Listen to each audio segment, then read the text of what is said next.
Bannayuganda beegasse ku ezo ensi ezimu eziri mu kukungubagira omugenzi Costa omuyimbi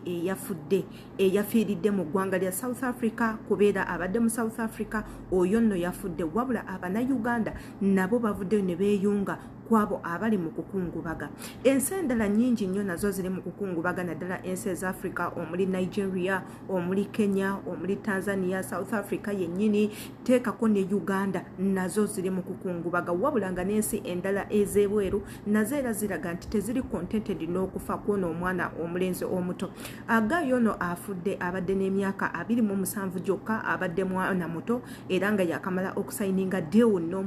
n'omuyimbi omunene gwe bayita Akon. Gayo no abadde so talented wabula okufa kwe kwabaluseewo just like that unexpectedly nafiirawo wabula kino kyankalanyiza South Africa number teekako n'ensi endala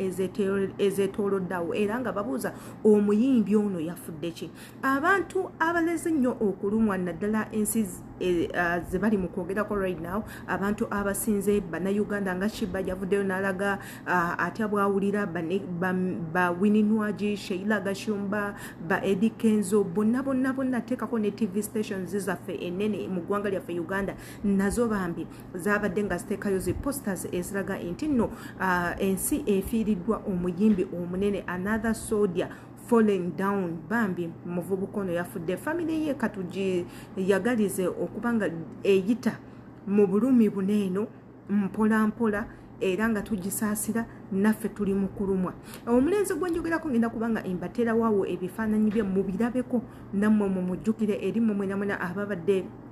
banyumirwa music we. Kigambibwa nti nno ono afudde nga omwezi gumu gwakayitawo nga best friend we gwabadde asinga okwagala gwabadde akola naye mu music industry gayi gwe bayita Eke nga yakamala okukubwa amasasi omu South Africa omuyimbi eyakubwa amasasi n'abeera nga attibwa mu bunnambiro nga ate ne investigations zibadde zikyagenda maaso. Kati nno ne mukwano gwe amugoberedde. Yenze Shila aditambirawo batusako updates gwe wena azeetaze olina kubeera ng'osubscribinga kyova mbalekera bwekigamba subscribe kikozese kwata ku notification bell buli video yonna gye tuteekayo ebirenga ekutuukako bulungi nnyo. Video omala okuziraba zilikinge commenting wansi awo tumanye eki kyolowooza ku video ze tutaddeyo. Teweerabira ati foomu wangaalira n'amannya go amatuufu tujja kuba nga tukutumirako wobanga obadde nga otuwadde obubaka. Ngenda batwalako mu katambi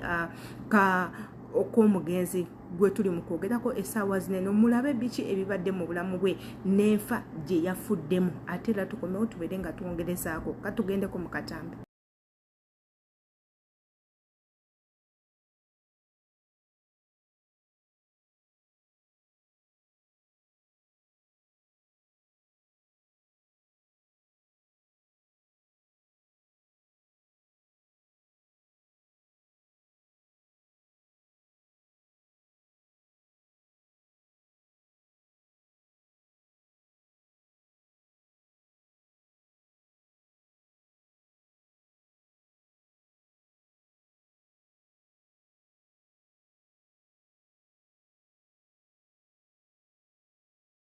You two, part of the gang. Gang?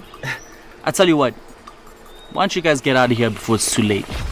No, but I'm a big fan of yours. Costa Titch, Lily Twist.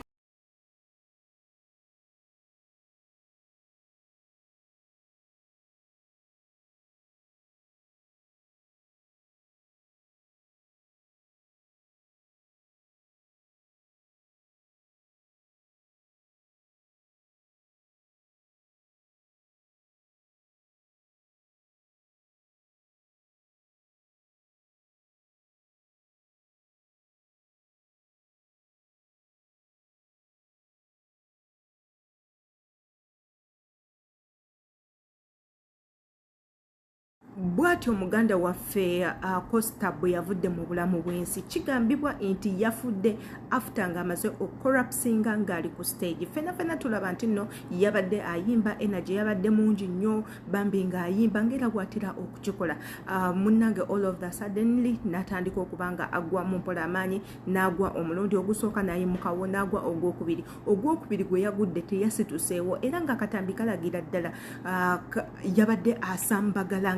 bamukwagala ng'alinga gwamu mangu omukka alinga gwamu omukka era ne bamukwata ne bamutwala. Akatambi ako kasatuletinze nnyo ku mikutu gya intaneti wabula ng'ate abantu bonna si bamativu naddala mu ggwanga erya South Africa bagamba nti nno ebintu by'abayimbi baabwe okubanga bafa just like that tebannaba kumanya ensonga lwaki ki ekibatta era nga bagamba kirabika mu music industry mwandibamu omuntu ali mu kkobaani ly'okubanga atta abayimbi kubanga oyo si yasoose. Abayimbi bagenda bafa mu nsi yaabwe ate nga bafa omu ku omu ate era mu kasirise nga bafa engeri etategeerekeka ng'ate bonna abayimbi b'amaanyi. Kaakati nno investigations zikyagenda mu maaso. Abantu naddala aba South Africans bo kennyini basabye investigations okumanya ki ekyaviiriddeko Costa okufa kubanga yabadde muvubuka muto akyayina amaanyi talina kirwadde kyonna kibadde kimusumbuwa. Omuntu ayinza okugamba oba yafudde enjaga abayimbi bakozesa enjaga oba yakozeseza overdose. Abalanga bayinza okugamba oba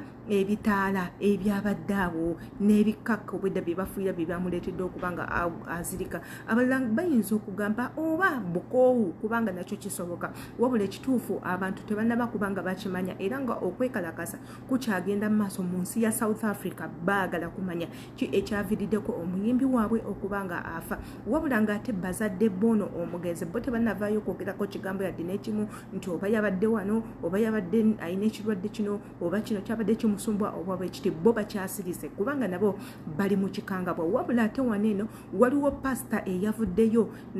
eyavuddeyo n'abagamba nabawoninga dda nembagamba nti nno South Africa egenda kubanga efiirwako omuntu owokubiri kubanga ono omupasita munnange yazzenga our prophecies nga olaba bapasita abafe mu ggwanga Uganda n'agamba nti ensi bwete egenda kuba bweti gundi agenda kuba bweti nekituukawo era nga pasita y'omwoyo nga eke tannaba kufa South Africa rapper omusajja oyo omupasita yagenda ku page ye n'abeera ng'agamba mbu Oscar ngagamba eke agenda kufa munange date waita banga eke ne bamukuba amasasi n'abeera ng'afiirawo era dakiika yemu n'agamba nti nno omulala omuyimbi ow'amaanyi agenda kubanga afa mu ggwanga lyabwe era munange n'oyo Costa Affude. Ate kijjukira nti nno Costa abadde best friend w'omugenzi eke baali ba mikwano nnyo era nga beetwala okubeera ba brothers ba soul brothers era kati munange ne eke wuyo mugenzi twandibanga pastor no yandibanga mutuufu bannange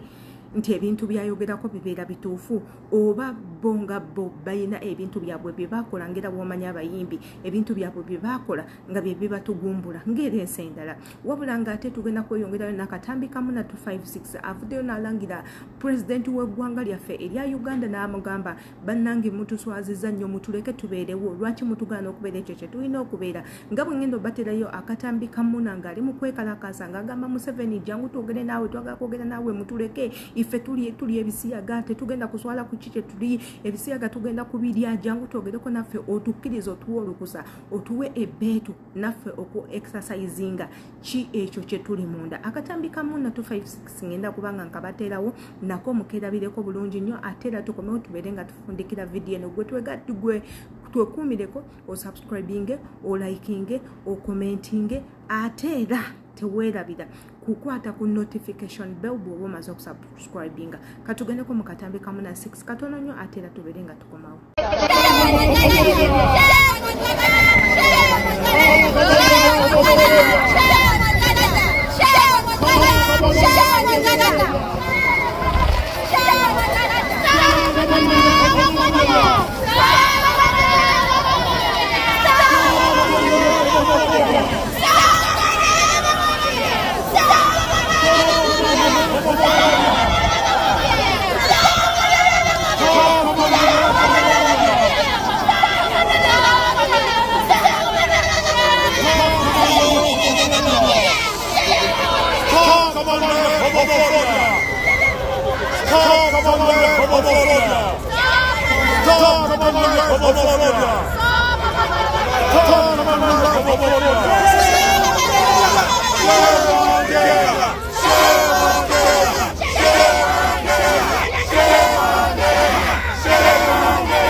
kano ke katambika Muna256 ebigambo byayogedde namwe mwabyebiwuliriddeko dda nkimanyi obutambi obwo obwa Muna buzenga busakulatinga ku mikoto gya internet era nga bangi batandise okumuddamu nga bamugamba Muna otuswazizza mujja kukomawo e Uganda mu buloni we muyitanga mutya okuyita abantu bonna mujja kuyitawo nga mwambadde obukokolo anti nga mutya abantu okubayita abasiyaza ate nga mmwe mwakyetuuma tujjukire nti Muna ku live yavaayo nga avieta amutadde mu kajoyijoyi w'ebibuuza amutadde mu saako amubuuza lwaki oli ebisiyaga watu wasalawo okuli ebisiyaga Muna n'abeera ng'agamba nawa ensonga ze era nakkiriza n'okukkiriza nti ali ebisiyaga